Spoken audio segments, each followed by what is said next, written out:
আসসালামু আলাইকুম। HSC 26 batch already কিন্তু ভাই তোমাদের সেকেন্ড ইয়ার পুরা দমে চলতেছে। খুব বেশি দিন টাইমও নাই, কিন্তু এইচএসসি হইতে খুব শর্ট টাইম। মিশন অক্টোবর পোলাপান পুরা দমে করতেছে, thanks to you people. I love HSC 26 batch. But first ইয়ারে যারা ফিজিক্স ফার্স্ট পেপার পড়ছিলা, অথবা অনেক কলেজেই আছে যারা একই সাথে দুইটা পেপার পড়তে থাকে, এদের মধ্যে তুমি যদি জিজ্ঞাসা করো ভাই ফিজিক্স ফার্স্ট পেপারের কী অবস্থা, আমি তোমাকে একদম সংখ্যায় বলে দিতে পারি। প্রায় তোমার আই উড সে 90%। তোমার কত মনে হয়, লাইক গেস দ্য নাম্বার, তোমার কাছে কত মনে হয় যে কী পরিমাণ পোলাপানের ফার্স্ট পেপারে এখনও প্রবলেম আছে? আমি লিখে দিতে পারি 90%। অর্থাৎ 10 জনের মধ্যে 9 জনেরই ফিজিক্স ফার্স্ট পেপারও এখনও ঠিক মতো হয় নাই। মানে হয় নাই, ও বুঝেও না। যারা পড়ছে তারাও বুঝতেছে না যে ফার্স্ট পেপারে আসলে কি পড়লাম। এদের মধ্যে আমি তোমাদেরকে একটা প্রশ্ন করব, তুমি যে অবস্থাতেই থাকো না কেন আমাকে একটা প্রশ্নের উত্তর দাও তো। এটা কমেন্টে একটু রিপ্লাইটা দিবা, আমি সবার একটু দেখাইতে চাই যে ভুলটা আসলে কোথায়। একটু রিপ্লাই দেবা এই প্রশ্নটার, যে ফিজিক্স ফার্স্ট পেপারের থিওরিগুলা তুমি কি মেইন বই থেকে পড়ো, নাকি তুমি কোনো কনসেপ্ট বুক থেকে পড়ো, নাকি কোনো গাইড থেকে পড়ো, নাকি কোনো ক্লাস থেকে করো? তোমার মেজর মানে মেইন সোর্সটা কি, মেইন বই কিনা, এইটা একটু কমেন্টে জানাও। কমেন্ট করছো, কমেন্টটা করতে হবে, বিকজ কমেন্ট না করলে আমরা এটা আসলে প্রুফ করতে পারবো না যে ভুলটা কোথায়, কেন ফিজিক্স ফার্স্ট পেপার এখনও তোমার কাছে বিভীষিকাম হয়। কমেন্ট ডান হয়ে গেছে, পজ করে ফেলো, ডান। এবার আসো আমি তোমাকে বলি, যারা যারা বেসিকের জন্য ফিজিক্স ফার্স্ট পেপারে মেইন বই টার্গেট করে, মেইন বই থেকে যারা ফিজিক্সের বেসিক নিতে চায় এবং এইটা তার প্রাইমারি সোর্স। মেইন বই বলতে বুঝছো তো ভাই, লাইক ধরো টেক্সট বুক, যেটা তপন স্যার, ইসাক স্যার, প্রামাণিক স্যার, তুমি যেটাই পড়ো না কেন, যাদের যাদের মেইন টার্গেট এই মেইন বই থেকে থিওরি উঠানো, তাদের ফিজিক্স হয় না। শুনতে খুব অ্যাবসার্ড লাগতেছে, শুনতে খুব ভয়ও লাগতেছে যে ভাই এটা আপনি কী বলে ফেললেন। কথা সত্য, শুধুমাত্র যাদের টার্গেট মেডিকেল তাদের জন্য মেইন বই ঠিক আছে। বাট তুমি একজন ইঞ্জিনিয়ারিং অ্যাসপিরেন্ট কিংবা ভার্সিটি অ্যাসপিরেন্ট, তুমি জাস্ট মেইন বই থেকে থিওরি কভার করো, বুঝো। আমাদের বিশ্বাস করো ভাই, মেইন বইগুলো আমি নিজে তো পড়ছি, আমাদের সময় তপন পড়ছি, ইসাক পড়ছি, ইনফ্যাক্ট প্রামাণিক ছেলেও আমি দেখছি মোটামুটি পড়ছিও। মেইন বইয়ের থিওরি মোর দ্যান ইনাফ না। মেইন বইয়ের থিওরিতে অনেক জায়গায় গ্লিচ থাকে, ওইটা থেকে তুমি ম্যাথে উত্তরও করতে পারো না। আচ্ছা, এটার সাথে একটা সেকেন্ডারি কমেন্ট তুমি করতে পারো, তুমি কি এক্স্যাক্টলি ঠিকঠাক মতো ম্যাথ অ্যাপ্রোচ করতে পারো? অর্থাৎ একটা ম্যাথ আসছে, সিকিউই আসছে ধরো, বা এমসিকিউই আসছে, এই ম্যাথটাতে কোন সূত্র অ্যাপ্লাই করতে হবে, থিটা অ্যাঙ্গেল কোনটা হবে, এটা পারো কি না, এটা একটু কমেন্টে জানাও। মানে এই রিলেটেড কারো প্রবলেম আছে কি না, এটাও একটু কমেন্ট করো। তুমি কি জানো মেজরিটি পাবলিক কোন সূত্র উত্তর করতে হবে সেটা বাদ দাও, এই কোন অধ্যায় থেকে ম্যাথের কোশ্চেনটা আসছে ফিজিক্সে, এইটাই সে জানে না। দ্যাট ইজ দ্য রিয়েলিটি, এইটাই সবার অবস্থা। তো তোমার অবস্থা যদি এরকম হয়ে থাকে, ভয় পাওয়ার কিছু নাই। আজকের এই ভিডিওটাতে আমি তোমাকে একদম প্রমাণ সহ দেখাবো ফিজিক্স ফার্স্ট পেপার কোথা থেকে পড়লে বোর্ডে 95-এর উপরে নাম্বার পাওয়া যায় এবং বুয়েটেও চান্স পাওয়া সম্ভব, এবং আমি ব্যক্তিগতভাবে কিভাবে পড়ছি, এবং কম বেশি সব বুয়েটেনদের পড়াশোনার লেভেলটা বা ধরনটা একই রকম। তো চলো ভিডিওটা শুরু করি। এই ভিডিওটাতে আমরা শুধুমাত্র ফিজিক্স ফার্স্ট পেপার নিয়ে কথা বলবো, কারণ সেকেন্ড পেপারে আরও জিনিস আছে। সেকেন্ড পেপারের যে ভিডিওটা, ওইটাও আমি অলরেডি রেকর্ড করে রাখছি, তুমি ডেসক্রিপশন বক্স থেকে দেখে নিতে পারো, লিঙ্ক দেওয়া আছে। একটু খুঁজতে হবে, কারণ ওই যে ধৈর্যের ফল মিঠা হয়, ওই কনসেপ্টে একটু খুঁজতে হবে, খুঁজে নিয়ে ওই ভিডিওটা দেখে ফেলা হবে। বাট এই ভিডিওটাতে আমরা শুধুমাত্র আজকে ফার্স্ট পেপার নিয়ে কথা বলবো, এবং এই ভিডিওর মধ্যে দুইটা সেগমেন্ট দেখাই একদম মাস্ট। তুমি জাস্ট 15 থেকে 20 মিনিট হাতে নিয়ে দেখে ফেলো। এরপরে অ্যাটলিস্ট এই ফিজিক্স ফার্স্ট পেপার নিয়ে, যেটা বুয়েটে দেখা যায় একটা খুব বড় একটা জিনিস ক্যারি করে, শুধুমাত্র এলিজিবল হওয়ার জন্য না, ইনফ্যাক্ট বুয়েটের কোশ্চেনেও সব থেকে বেশি কোশ্চেন যদি ঘুরায় থাকে, সেটা কিন্তু ভাই তোমার ফিজিক্স ফার্স্ট পেপার। কারণ ফিজিক্স ফার্স্ট পেপার হচ্ছে ম্যাথমেটিক্যাল বেসড, মানে ম্যাথ বেসড, মানে এখানে থিওরি জানা লাগবে, থিওরি যায় না, ম্যাথ ঘুরায় আসবে। আর ফিজিক্স সেকেন্ড পেপার যারা হালকা পাতলা কিছুটা হইলেও পড়ছো, তুমি দেখবা ওই কার্নো ইঞ্জিনের সূত্র, তারপরে ওই সার্কিটের সূত্র, চলতরিতের কিছু একটা সূত্র, তারপরে মানে মেইন কথা হচ্ছে ভাই সব কিছুই কিন্তু সেকেন্ড পেপারে দেখা যায়। সূত্র জানলে উত্তর করতে পারো। আবারও বলতেছি, ফিজিক্স সেকেন্ড পেপার আর ফার্স্ট পেপারের মধ্যে মূল পার্থক্য, আমাদের কলেজের একজন টিচার বলতেন এভাবেই, মূল পার্থক্য হচ্ছে ফিজিক্স ফার্স্ট পেপারে তুমি শুধুমাত্র সূত্র জানলে উত্তর করতে পারবা না, তোমাকে ইমেন্স লেভেলে ম্যাথ সলভ করতে হবে, ইমেন্স লেভেলে থিওরিটাও বোঝা থাকতে হবে। কিন্তু ফিজিক্স সেকেন্ড পেপারে একটা স্টুডেন্ট যদি শুধুমাত্র সূত্র বুঝে, ইভেন চুম্বকের মতো চ্যাপ্টারগুলোতে সে যদি মাত্র অ্যাঙ্গেলগুলো বের করে বুঝে, ডাইরেকশন ধরা বুঝে, এরপরে সে শুধুমাত্র সূত্র জানলেই সব সলভ করতে পারে। জ্যামিতিক আলোক বিজ্ঞান যেগুলো নতুন নতুন তোমাদের অ্যাড হয়েছে সবগুলোতেই সেম কথা। সো সেকেন্ড পেপার সূত্র ভিত্তিক, তারপরেও পোলাপান ওখানে খারাপ করে, কিন্তু ফার্স্ট পেপার ওইখানে কিন্তু লিটারালি পুরা বেসিক ভিত্তিক, অর্থাৎ তুমি শুধুমাত্র সূত্র জানলেও উত্তর করতে পারবা না যদি না তোমার থিওরি এবং বেসিক খুব ভালো লেভেলে ক্লিয়ার থাকে। ওকে, তো এইটা হচ্ছে এই কারণে ভাই আমরা ফিজিক্স ফার্স্ট পেপারে খারাপ করি। এখন এই বেসিকটা ভাই আমি পড়বো কই থেকে? মেইন বই থেকে তো পড়বো না, একদম সহজ সাপটা উত্তর দেয় যেটা সবাই করে, একটা গোল্ডেন জিনিসের তোমাকে সন্ধান দিয়ে দেই। দুইভাবে করতে পারবা। একটা উপায় হচ্ছে বিভিন্ন কনসেপ্ট বুক পড়া।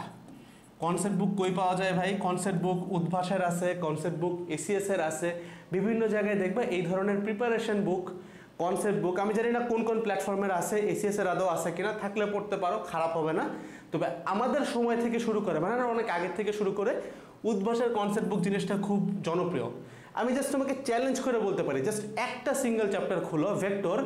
ওই ভেক্টরে তপন স্যারের বইতে যতটুকু দেওয়া আছে, ইসাক স্যারের বইতে যতটুকু দেওয়া আছে, ভার্সেস কনসেপ্ট বুকে ওই একই অতটুকু জায়গার মধ্যে অনেক বেশি ইনফরমেশন দেওয়া, অনেক বেশি থিওরিটাকে ভাইঙ্গা দেখানো, যেটা তুমি কখনোই মেইন বইয়ের থিওরিতে পোষাবে না।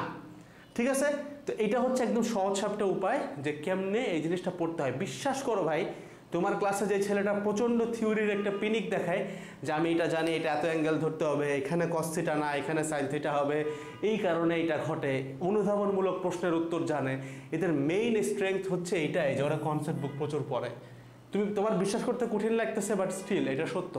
আর যারা মনে করতেছো যে কনসেপ্ট বুক পড়বো তো ভাই শুধুমাত্র অ্যাডমিশনের জন্য, বিশ্বাস কর ভাই, এই যে তোমাদের 25 ব্যাচের অ্যাডমিশন রানিং কিন্তু শুরু হয়ে গেছে অলরেডি। ওদেরকে জিজ্ঞাসা করে দেখো, ওদের কাছে কনসেপ্ট বুক বাদ দাও, কোশ্চেন ব্যাংক সলভ করার সময় পায় না, এত প্রেশার থাকে অ্যাডমিশনে।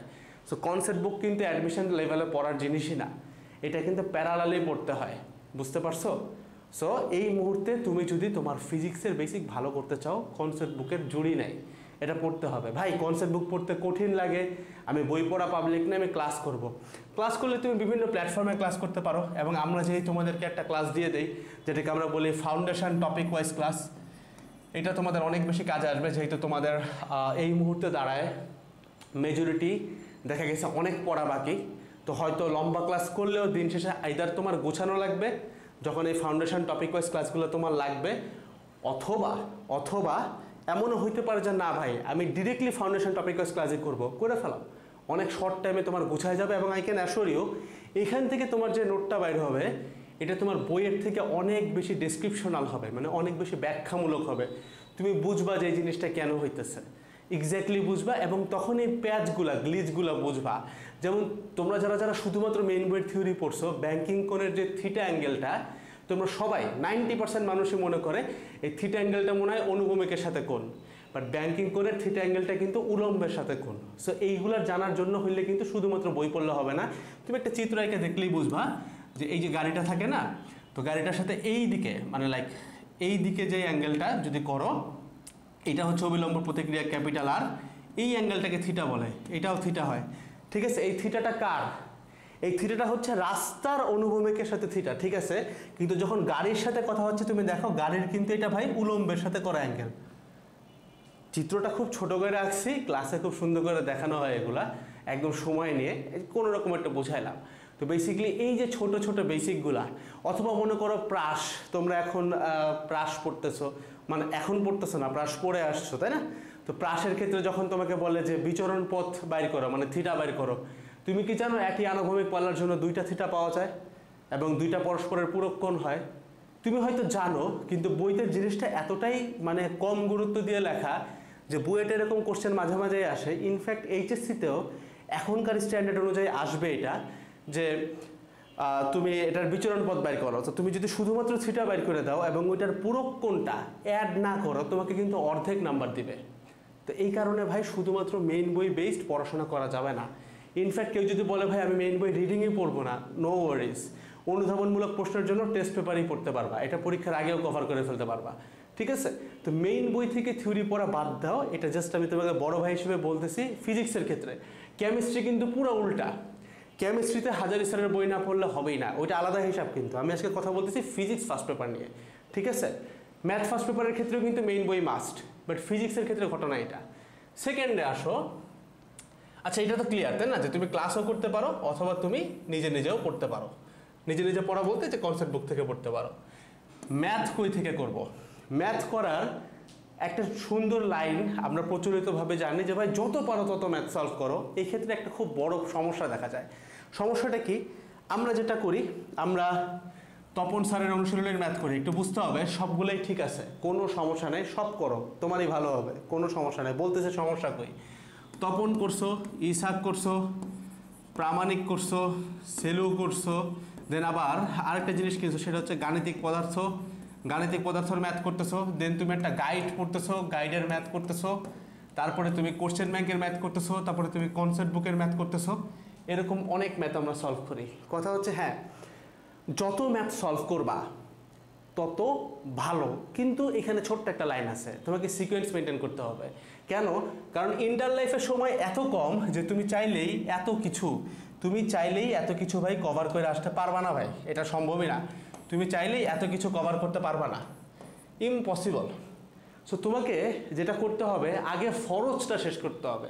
ফরজ করার পর যদি হাতে সময় থাকে, এইবার নফল কাজ যেগুলো আছে ফরজটা একটু ধরাই দেন ভাই। আসো ফরজটা ধরাই দেয়। প্রথম ফরজ সেটা হচ্ছে, এখানে আমি লিখি নাই, যে ম্যাথ তোমাকে সলভ করতেই হবে, সেটা কি? Test paper. তুমি দেখো তো টেস্ট পেপারে কত ম্যাথ একটু দেখো টেস্ট পেপারে কি পরিমাণ ম্যাথ আছে। প্রায়োরিটি 1 তোমার টেস্ট পেপার, এইটা আগে পুঙ্খানুপুঙ্খ সলভ করতে হবে। ভাই সব করবো না, সব করো না। তুমি যদি অনেক কিছু বাকি থাকে, শুধুমাত্র বোর্ড প্রশ্নগুলো করো, শীর্ষস্থানীয় 3-4টা কলেজ করো ভাই, ইনশাআল্লাহ মোর দ্যান ইনাফ, ঠিক আছে? এবার আসো, তপন, ইসাক, প্রামাণিক, সেলো, গাণিতিক বাদ, এগুলা নফল। আবারও বলতেছে এগুলো নফল। ফরজ কি? 1 নম্বর টেস্ট পেপার। সেকেন্ড ফরজ হচ্ছে কোশ্চেন ব্যাংক, শেষ। এই হচ্ছে তোমার ফরজ কাজ। মেজরিটি কেসে তুমি যদি একদম বুয়েটের টপ 50 এই ক্যালিবারের না হয়ে থাকো, এই দুইটা ঠিক মতো করার পরে তোমার এত সময় থাকবে না।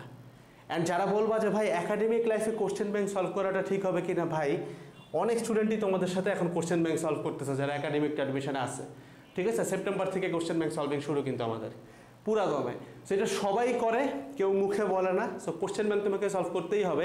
ইনফ্যাক্ট এইচএসসির প্রবলেমে ভালো হইতে হইলেও তোমার এই কোশ্চেন ব্যাংকের লেভেলটা জানা লাগবে, তা না হলে তুমি পারবা না।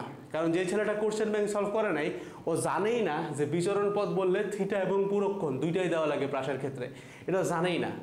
কিন্তু এইচএসসিতে চলে আসে এগুলা, তখনই ভুল করে। দেখা গেছে ও মনে করতেছে আমি তো ভাই 95 পাবো, বাইরে দেখে প্লাসই আসে নাই। So that's a question bank করতে হবে। যারা মিশন অক্টোবর পূরণ করতেছে এটার সাথে, ওরা কিন্তু খুব ইজিলি কোশ্চেন ব্যাংক করতেছে, টেস্ট পেপারও করতেছে, কোশ্চেন ব্যাংকও করতেছে, মানে ফরজগুলো হয়ে যাচ্ছে। এই দুইটা করার পর ভাই তারপরে আরও টাইম আছে। এবার কি করব? এবার তুমি গাণিতিক পদার্থতে আসো। কিন্তু এটা কিন্তু ভাই স্টার দিলাম, 3 দিলাম না, কারণ এটা ফরজ না, না করলে কিচ্ছু হবে না। আমি খুলেও দেখি নাই, বুয়েটেই পড়তেছি, ঠিক আছে? কোনো সমস্যা নাই, এগুলা না করলেও কিচ্ছু হবে না। তারপরে এটা আসো, আমি পড়ি নাই, কিচ্ছু হয় নাই, বুয়েটেই আছে, ঠিক আছে? গাইড দরকারই নেই, বাদ। কনসেপ্ট বুক, এটা হচ্ছে একদম লাস্ট, মানে যখন তোমার টার্গেটে যে বুয়েট টপ 50-তে তুমি ঢুকতেছো, ইউ গেট দ্য আইডিয়া, ওই টাইমে, ঠিক আছে? এই হচ্ছে ম্যাথ সলভিংয়ের প্যাটার্ন। এবং এই যে টেস্ট পেপার, এখান থেকে যে কোশ্চেন কমন আসে ভাইয়া, এইটার প্রমাণটাই আমরা এই ভিডিওর একটু পরেই দেখাবো, যেখান থেকে কি লেভেলে কমন আসছে তোমাদের এইচএসসি 25-এ। ওকে, এইবার আসো, সেটা হচ্ছে আমরা সিকোয়েন্স জানা ফেলাইছি, এমসিকিউ নিয়ে কি করব? এমসিকিউর ক্ষেত্রে কথা একটাই, যত পারো তত সলভ করো। এই ক্ষেত্রে এই কথাটার মর্মার্থ ঠিক আছে।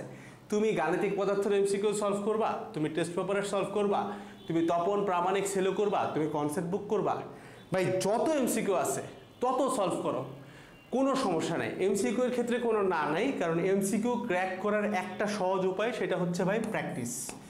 প্র্যাকটিস যে করবে বেশি, সে এমসিকিউতে ভালো করবে। কিন্তু এই থিওরি কিন্তু সিকিউর ক্ষেত্রে প্রযোজ্য না ভাইয়া। সিকিউতে শুধুমাত্র প্র্যাকটিস করলে হবে না, যেই সিকোয়েন্স দেখাইলাম যা যা পড়তে বললাম ওইভাবে পড়তে হবে।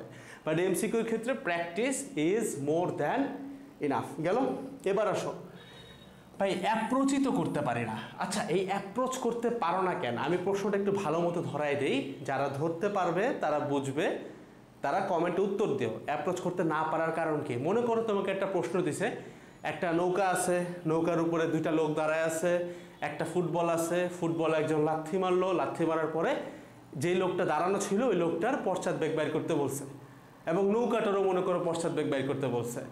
তো এই জিনিসটা আসলে কোন কনসেপ্ট থেকে আসছে? তুমি যদি ভালো স্টুডেন্ট হও তুমি এটা জানো, বাট 10 জনের মধ্যে 9 জন এই জিনিসটা বাইরই করতে পারবে না যে ভাই কোন কনসেপ্ট আসছে। থিওরি অনেক পরের বিষয়, সূত্র অনেক পরের বিষয়, ও বুঝবেই না যেটা কোন চ্যাপ্টারের কোশ্চেন। এটা একটা খুব খারাপ অভ্যাস। সেটা হচ্ছে আমরা চ্যাপ্টার ভিত্তিক পরীক্ষা দিয়ে অনেক বেশি অভ্যস্ত হয়ে গেছি। চ্যাপ্টার ভিত্তিক পরীক্ষা দেওয়া খুবই জরুরি, কিন্তু আমরা অনেক বেশি অভ্যস্ত। এই কারণে দেখা যায় তুমি যখন নিউটনীয় বলবিদ্যা পড়ে গেছো, তুমি এমনিই জানো যে প্রশ্ন সব নিউটনীয় বলবিদ্যা থেকেই হচ্ছে। তুমি যখন স্থির তড়িৎ পড়ছিলা তুমি জানো যে স্থির তড়িৎ থেকেই কোশ্চেন হইতেছে, কারণ এটা চ্যাপ্টার ভিত্তিক পরীক্ষা, স্থির তড়িতের চ্যাপ্টার ভিত্তিক পরীক্ষা, রাইট? সেই ক্ষেত্রে দেখো যারা যারা একটু ইন্টেলেকচুয়াল আছে তারা বুঝে গেছে এটা হচ্ছে ভাই কি তোমার, এটা হচ্ছে ভরবেগের সংরক্ষণশীলতা থেকে ম্যাথ। তো এই জিনিসটা তুমি বুঝো না কেন? এটা না বোঝার কারণ কি আমি তোমাকে উত্তর দিয়ে দিব। আচ্ছা তুমি আগে কমেন্ট করো, আমি একটু মিলাইতে চাই, একটু কমেন্টে জানাও যে কি ঘটনা করছো। আচ্ছা এবার আমি তোমাকে জানাই দিই কি ঘটনা। ঘটনাটা হইতেছে, একটা জিনিস বুঝো, তুমি মিরপুর থেকে পুরান ঢাকা আসবা, তুমি এমন পেঁচাইল্লা রাস্তায় ঘুরলা যে তুমি মানে ধরো একখানে যে একটু চা খাইছো, আর একখানে যে একটু জুস খাইছো, ভাত খাইছো, বন্ধুর সাথে দেখা করছো, মানে পুরা হজবরল কইরা পুরান ঢাকা গেছো। অ্যান্ড তুমি তোমার জীবনে প্রথমবার মিরপুর থেকে পুরান ঢাকা যাচ্ছিলা। এই ক্ষেত্রে এটিকে আদৌ কোনোভাবে সম্ভব তোমার কাছে মিরপুর থেকে পুরান ঢাকা রাস্তাটা মনে থাকবে? থাকবে না। কেমনে মনে থাকতো বলো তো? একদম ইজিয়েস্ট ওয়ে বলো, কেমনে মনে থাকতো? যদি তুমি মিরপুর থেকে মেট্রো রেল নিতা, মেট্রো রেল থেকে টিএসসিতে নামতা, একটা রিক্সা পুরান ঢাকা, এটা হচ্ছে শর্টকাট। তার মানে এই জিনিসগুলা, এই অ্যাপ্রোচ করতে পারা, এই জিনিসটা মনে আসে কখন ভাই? যখন তুমি এইটাকে শর্টকাটে মনে রাখতে পারো। শর্টকাট অ্যাপ্লাই করতে বলতেছে না কিন্তু, শর্টকাট অ্যাপ্লাই না, শর্টকাটে মাথায় রাখতে পারো। অর্থাৎ আমি ভিডিও নিচে দিয়ে রাখবো কম্প্যাক্ট রিভিশন ম্যাটেরিয়াল, যেটাকে আমি বলি। অর্থাৎ পরীক্ষার আগের রাতে তুমি কি পড়বা, খুললে আমি জানি না তুমি অবাক হবা কিনা, আমি তোমার বয়সে অবাকই হইতাম। এক পেজের এতটুকু অংশ হচ্ছে পুরাটা ভেক্টর, এতটুকু অংশ হচ্ছে প্রাস, তারপরের পেজ আমি এই পাশে দেখাচ্ছি, তারপরের পেজের পুরাটা মিলে শুধুমাত্র নিউটনীয় বলবিদ্যা। মানে এক পেজে নিউটনীয় বলবিদ্যার সব সূত্র কভার, সূত্র সহ থিওরি, মানে যা যা তোমার জানা দরকার, শুধুমাত্র সূত্র না। আমি ওপেন করে রাখছি, ফ্রি ডাউনলোড করে রাখো, তোমার এটা দরকার দেখো, নিজে তারপরে বানাবা, আমারটা পড়লে মনে থাকবে না। এতটুক জায়গায় ভেক্টর, এতটুক জায়গায় প্রাস। একটু উল্টায় দেখো ফিজিক্সটা, খেলাটা বুঝছো? খেলাটা কি দেখো, আমি জিনিসটা পড়ছি কিন্তু অনেক বিস্তারিত ভাই। তুমি যেমন 50 ঘন্টা ক্লাস করতেছো, 60 ঘন্টা করতেছো, আমি 50-60 ঘন্টা ক্লাস হয়তো তখন আমাদের সময় তো অনলাইন ছিল না ভাই, বাট আমি কিন্তু ওই রকম লেংথের ক্লাস আমার কলেজে করছি, ওই রকম লেংথের ক্লাস আমি ইন্ডিয়ান কন্টেন্টে দেখছি, আমি দেখছি সব ঠিক আছে। কিন্তু ওইটা করার পর আমি একটা কাজ করতাম, সেটাকে বলা হয় পড়া গোছানো। অর্থাৎ আমাকে গোছাইতে হবে। এই যে আমাদের কোর্স একাডেমিক টু অ্যাডমিশন, এটার ভিতরে যতগুলো ছোট ছোট কোর্স দেখতেছো, ছোট বলতেছে সব, মানে বলতে পারো যে একটু লাইক রেসপেক্ট রেখে আর কি ছোট বলতেছে, ওটা আসলে ছোট কোর্স না। এক একটা compact revision batch, compact question bank batch যেগুলো আছে, সব কিছুর মেইন মোটো কি? পড়াটা গোছানো। তো তোমার যখন পড়াটা গোছাচ্ছে, পড়াটা যখন কম্প্যাক্ট হচ্ছে, তখন কিন্তু তোমার ভাই অ্যাপ্রোচ করা সহজ। কারণ বুঝো, তুমি এতদিন ভরবেগ সংরক্ষণশীলতার উপরেই পেজ ছিল 10টা, 10 পেজে তুমি ভরবেগের সংরক্ষণশীলতা নোট করে রাখছো, যার কারণে তুমি মনেই করতে পারতেছো না ওটা আছে কোথায়, মিলতেছে কোথায়, কারণ তোমার সবগুলো কনসেপ্টই এত বড়। ওয়ারএজ আমি তোমাকে বলতেছি তুমি নিউটনীয় বলবিদ্যা এক পেজ থেকে প্রথম তোমার একটু লম্বাই হবে, ধরলে তুমি পুরা নিউটনীয় বলবিদ্যাটা 10 পেজে নিয়ে আসছো পুরাটা। এখন কিন্তু তোমার ব্রেইনে এই জিনিসটা ক্যাচ করবে খুব ইজিলি, যাচ্ছে এটা ভরবেগ থেকে আসছে, কারণ জায়গাটা শর্টকাট। আবারও খেয়াল করো, তুমি যদি মিরপুর থেকে পুরান ঢাকা আসার জন্য ধানমন্ডি, জিগাতলা সব ঘুইরা আসো, ভুলা যাবা। সরাসরি মেট্রো রেলে যদি তুমি টিএসসি পর্যন্ত আসো, দেন একটা রাস্তায় রিক্সায় উঠে যাও, তুমি কিন্তু ইজিলি মনে রাখতে পারবা। এটার কারণ হচ্ছে তুমি শর্টকাটে জিনিসটা মনে রাখছো। সো শর্টকাটে মনে রাখতে হয়, আমাদের ব্রেইন এইভাবেই পারফর্ম করে। বুঝতে পারছো? তো দ্যাটস ওয়াই একটা ক্লাস করো, যত বড় ক্লাস করো, যাই করো, এসিএস এর ক্লাস, বন্দি পাঠশালার ক্লাস, উদ্ভাসের ক্লাস অনেক বেশি টপ নচ ক্লাস, অনেক বেশি টপ নচ ক্লাস। বাট তারপরে একটা জিনিস মাথায় রাখতে হবে, জিনিসটাকে তোমাকে গোছাইতে হবে, কম্প্যাক্ট করে নিজের একটা খাতায়, একটা নোটে নিজের কলমে লিখতে হবে, নিজের হাতে লিখতে হবে, কালো কালি দিয়ে লিখতে হবে, লাল নীল কালার না, যেখানে প্রয়োজনীয় সেখানে। ঠিক আছে? এইটা যতদিন না করবা ভাই, তোমার কোনোদিনও দখল আসবে না, কোনোদিনও তুমি অ্যাপ্রোচ করতে পারবা না। এইচএসসিতে প্রশ্ন কমন আসবে, কিন্তু দেখে বুঝবা না যে কোন সূত্রে অ্যাপ্লাই হবে। এই ঘটনা বারে বারে ঘটে, হাজারে হাজারে ঘটে। সিনিয়র ভাইদেরকে জিজ্ঞাসা করে দেখো যে ভাই আপনার প্রশ্ন কমন আসলো, পারলেন না কেন? বলবে যে ভাই আমার মনে আসতেছিল না, মাথা ব্ল্যাঙ্ক আউট হয়ে গেছে, সূত্র আসতেছিল না মাথায়। ফার্স্ট ইয়ার ফাইনাল যারা দিয়ে আসছো, মনে পড়ার কথা, একটা না একটা কোশ্চেন ছিল যেটা তোমার কাছে কমন ছিল, বাট তুমি উত্তর করতে পারো না, জাস্ট বিকজ তোমার মনে আসে নাই কোন ফর্মুলা দিবা। বুঝতে পারছেন?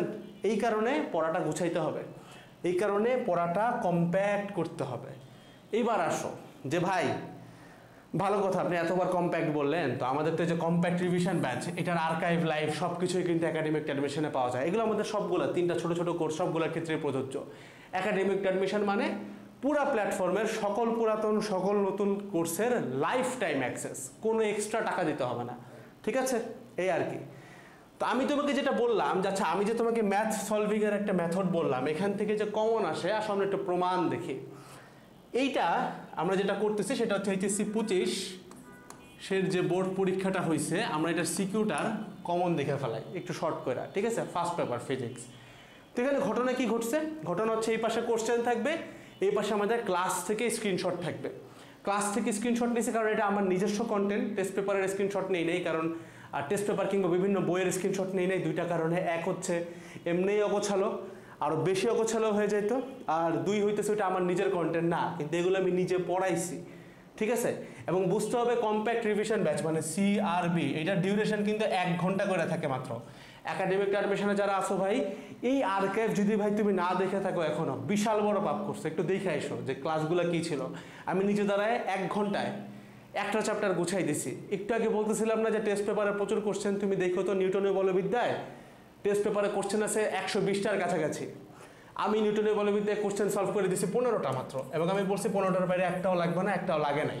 আমি আগে থেকে তোমাকে রেশিও বলে দিচ্ছি, ফিজিক্স ফার্স্ট পেপারের 8টা সিকিউর মধ্যে 8টা সিকিউই আমাদের এই 1 ঘন্টার ক্লাসগুলো থেকে আসছে।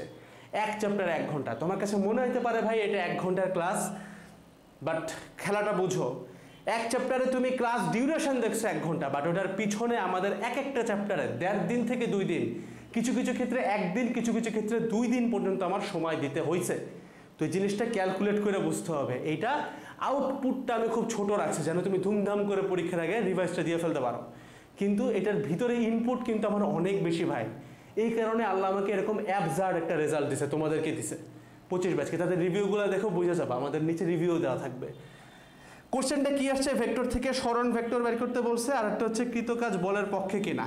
তো এখানে বিভিন্ন ভেক্টর দেওয়া আছে আর কি, বিন্দু টিন্দু দেওয়া আছে, এত বিন্দু থেকে এত বিন্দুতে যায়। তো ভেক্টর পয়েন্ট দিয়ে কিন্তু আমরা একটা ভেক্টর ফর্ম করতে পারি। দেখো আমি কি টাইপের কোশ্চেন করাইছি, এটা একটু খেয়াল করো। পি কিউ সরণের জন্য কৃতকাজ, খেয়াল করো পি কিউ সরণ করি। এই দেখো, এই যে বিন্দু দেওয়া, এই যে আর বিন্দু দেওয়া, কিউ বিন্দু দেওয়া, আর এটার কিন্তু স্লাইড নিচে দেওয়া আছে। যদি এখান থেকে দেখতে একটু আনক্লিয়ার লাগে, একটু স্লাইড নামায় দেখে নিও। তো এখানে কিন্তু একইভাবে পি কিউ আর বিন্দু দেওয়া, ওইখান থেকে আগে সরণ ভেক্টর বের করবা, ওই সরণ ভেক্টরের সাথে ফোর্স ডট প্রোডাক্ট করলে কাজ আসবে।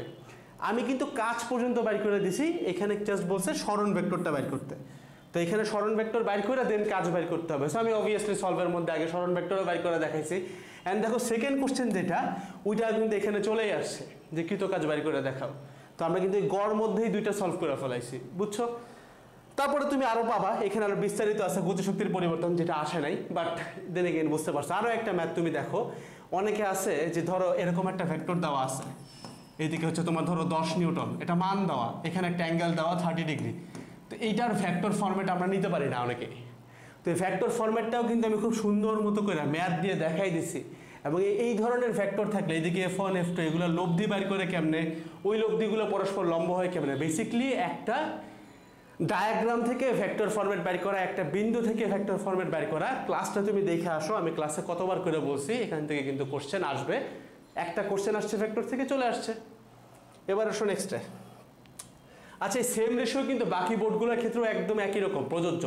সব বোর্ডে 8টার 8টা হবে না, বাট মেজরিটি বোর্ডেই তুমি দেখবা 8টার 8টা নাহলে 8টার মধ্যে 7টাই কমন ছিল। যেখানে আমি প্রমিস করছিলাম আমি 6টা কমন দিব, 8টার মধ্যে আমি প্রমিস করছিলাম 6টা কমন এসে পড়ছে 8টার 8টা নাহলে 7টার 8টা।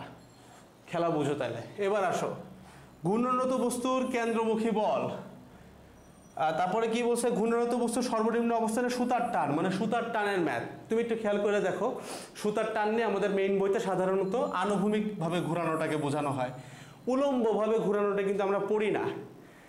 আমি কিন্তু আনুভূমিকভাবে ঘুরাইয়াও ম্যাথ করাইছি, একই জায়গায় আমি বলেও দিছি অনুভূমিকভাবে করলে ম্যাথের উত্তরগুলো এরকম আসবে, কোন পয়েন্টে বেশি কোন পয়েন্টে কম পুরাটা বলে দিছি। সো হুবহু কিন্তু ম্যাথ চলে আসছে সুতার টান থেকে, কেন্দ্রমুখী বল থেকে শুরু করে সুতার টান নির্ণয় করা মানেই কিন্তু কেন্দ্রমুখী বল বের করতে পারা, ঠিক আছে। এবং ওইটার ভিতরে যত প্রকারের ভ্যারিয়েশন পসিবল আমি কিন্তু এই ক্লাসেই দেখাইছি। ওকে, পাম্প কর্তৃকৃত কাজ দক্ষতা 50% হলে কার্যকর ক্ষমতার কিরূপ পরিবর্তন হবে। পাম্পের ক্ষমতা বের করতে বলছে, তার মানে কি কৃত কাজ বের করতেছো, কৃত কাজ বের করে সময় দিয়ে ভাগ দিলে কি হবে, ক্ষমতা আসবে। গেল। এবার আসো কূপটার প্রথম চতুর্থভাগ চতুর্থ চতুর্ভাগ পানি শূন্য করতে কিরকম কি হবে। তো একটু বুঝতে হবে, এটা হচ্ছে কার্যকর ক্ষমতা, আর আমি এখানে কি ম্যাথ করাইছি। কার্যকর ক্ষমতা নিয়ে তো ম্যাথ না করাইলেও তুমি পারবা, তারপরে আমি ম্যাথ করাইছিলাম, বাট আমি এখানে যেটা তুলছি সেটা হইতেছে পানি শূন্য করার ম্যাথ। তো তুমি সাধারণত এরকম ফুল একটা কুয়া অথবা অর্ধেক একটা কুয়া পানি শূন্য করা শিখছো, বাট একটু কোশ্চেনটার দিকে তাকাও তো। প্রথম চতুর্থ ভাগ খালি করার জন্য যে সময় লাগবে, চতুর্থ চতুর্ভাগ খালি করতে কিরকম সময় লাগবে, এই কন্টেন্ট কিন্তু আমি 1 ঘন্টার ক্লাসে পড়াইছিলাম। বুঝতেছো জিনিস যে কতটা ডেপথে গেছিলাম। এবং দেখো কমন কিন্তু আসছে। কৃত্রিম উপগ্রহের আবর্তন কাল, তারপরে বলছে কি ব্যবস্থা গ্রহণ করলে কৃত্রিম উপগ্রহটা মহাশূন্যে হারিয়ে যাবে, অর্থাৎ মুক্তিবেগ নিয়ে কোশ্চেন আসে। দেখি আমাদের কোশ্চেন কি, এই যে কৃত্রিম উপগ্রহ হচ্ছে কেন্দ্রমুখী ত্বরণ, কৃত্রিম উপগ্রহ মহাশূন্যে মিলিয়ে যাবে কিনা, এই যে হুবহু কমন মহাশূন্যে মিলিয়ে যাওয়া। এবং আবর্তন কাল কেমনে বের করে, ক্যাপিটাল ডি কেমনে বের করে আমি ক্লাসে করাইও দিছিলাম। T equals to S by V, S হচ্ছে পরিধিটা, তারপরে twice pi R plus H divided by V, তাই না। সেগুলো কিন্তু করাই দেওয়া, প্রত্যেকটা ইচ অ্যান্ড এভরি ম্যাথ করাই দেওয়া। আমি জাস্ট 2টা তুলছি আর অনেকগুলো পাবা সেম কনটেক্সটে, একদম সেম কনটেক্সট, মানে কৃত্রিম উপগ্রহ এবং মুক্তিবেগ, এই সেম কনটেক্সটে তুমি অনেকগুলো ম্যাথ পাবা আমার ক্লাসের ভিতরেই। নেক্সটে আসো, বরিশালের আপেক্ষিক আর্দ্রতা বের করতে বলছে। আমরা শিশিরাঙ্ক বের করছি, আপেক্ষিক আর্দ্রতা বের করছি। কোথায় হচ্ছে তোমার কুয়াশা সৃষ্টির সম্ভাবনা কিংবা বৃষ্টি সৃষ্টির সম্ভাবনা বেশি, ওইগুলো তো আমরা দেখাইছি, দেখতেই পারতেছো যে বাষ্পচাপের কিরূপ পরিবর্তন হবে, ক্যাপিটাল আর বাইর করে দেখানো হয়েছে প্রথমেই।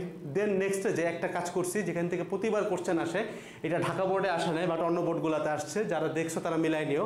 সেটা হচ্ছে এটা যে মনে করো তোমার একটা রুমের ভিতরে হুট করে এয়ার কন্ডিশন চালু করলা, এয়ার কন্ডিশন চালু করলে কত % বাতাস ভিতরে আসবে, কত % বাতাস বাইর হবে, ঘটনা কি ঘটবে, এই ম্যাথগুলো আমরা কিন্তু পারি না, অনেক প্যারা থাকে। এই ম্যাথগুলো আমি লিটারালি 1 ঘন্টার ক্লাসে ঢুকাইছি, ঠিক আছে। তো কমন তো আসছেই, তার বেশি আমি কত কঠিন গেছি সেটাও তোমার আমি দেখাচ্ছি যে কোন ডেপথে আমি সলভ করছিলাম। সরল ছন্দিত কণার বেগের রাশিমালা, আমরা হইতেছে সবগুলা রাশিমালায় বের করে দেখাইছি, একটা না। পি এবং ডেল্টা এর মান বের করা সম্ভব কিনা, ঠিক আছে। পি এবং ডেল্টা, পি হচ্ছে ভাই বিস্তার আর ডেল্টা হচ্ছে আদি দশা, ঠিক আছে। তুমি দেখলেই বুঝবো আমরা এখানে যত প্রকারের রাশি আছে সবগুলো বের করে দেখাইছি। এবং এখানে একটা খেয়াল করো, প্রত্যয়নী বল বের করে দেখাইছি। প্রত্যয়নী বল বের করার জন্য তোমাকে কে এর ভ্যালু বের করতে হবে, কে এর জন্য সমীকরণের প্রত্যেকটা রাশিমালায় বের করা লাগবে। অর্থাৎ এই ম্যাথ যখন আমি সলভ করছি তখন এই ম্যাথের মধ্যে ওমেগা কত ছিল, এফ কত ছিল, কে কত ছিল, এ কত ছিল, সব কিছু বের করে কিন্তু দেখাইছিলাম, ঠিক আছে। সো আমি কিন্তু অনেক টাফ করাই, ওর থেকে সহজ চলে আসে। ফিলোসফিটা এইটাই যে বোর্ড তো একটা না, বোর্ড তো অনেকগুলা। সো যেই ভ্যারিয়েশনে এই কোশ্চেন দেখ মিলে যাবে, আমি এমন একটা জিনিসই সলভ করে দিই তোমাকে যেটা করাইলে বাকিগুলো অটো সলভ হয়ে যাবে, ঠিক আছে। এবং দেখো টি ইকুয়ালস টু 5.5 সেকেন্ড 0.75 সেকেন্ড সময়ে কণার যান্ত্রিক শক্তির নিত্যতা, এইটা খেয়াল করে তো কোনো বোর্ডে আসছে কিনা, এখানে আসলেও বোর্ডে আসছে, ঢাকাতে আসে নাই, ঢাকা বোর্ড একটু ইজি ছিল এবার, বাট অনেক বোর্ডে কিন্তু এখান থেকে কোশ্চেন আসছে, যান্ত্রিক শক্তির নিত্যতা সরল ছন্দিত গতির। সো এইটাও কিন্তু আমি লিটারালি 1 ঘন্টার ক্লাসে সলভ করে দিছি।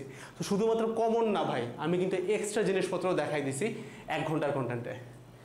এবার নেক্সটে যাই, এই বিন্দুতে দোলকটার বিভব শক্তি বের করতে বলছে। এই দেখো আমরা সি বিন্দুতে কার্যকর বল বের করছি এবং পরের পয়েন্টে আমরা শক্তির নিত্যতা বের করছি। বিভিন্ন পয়েন্টে শক্তির নিত্যতা। তো তুমি যখন বিভিন্ন পয়েন্টে শক্তির নিত্যতা বাইর করতেছো, দেখো ট্রিকটা দেখো আমি কেমনে কন্টেন্টের এতটা কম্প্রেস করি। আমি এমন একটা ম্যাথ সলভ করছি যেখানে আমাকে শক্তির নিত্যতা প্রুফ করতে হচ্ছে। শক্তির নিত্যতা প্রুফ করার প্রথম শর্ত কি? গতিশক্তি বিভব শক্তি বের করতেই হবে। সো আমি যখন শক্তির নিত্যতা প্রুফ করে দেখাচ্ছি, আমার কিন্তু অটোমেটিক্যালি এই গতিশক্তি বিভব শক্তি এদের তুলনা সবই হয়ে গেছে, কারণ আমি এ বি সি সব পয়েন্টেই করছি, সবগুলো পয়েন্টে করছি। তো আমি যখন যান্ত্রিক শক্তির নিত্যতা প্রমাণ করতেছি তখন কিন্তু আমাকে অবভিয়াসলি গতিশক্তি বিভব শক্তিও করা হচ্ছে, যার কারণে দেখা যায় আমার কমনও পড়তেছে and at the same time আমি কিন্তু অনেক অ্যাডভান্সও দেখতে পারতেছি। ঠিক আছে,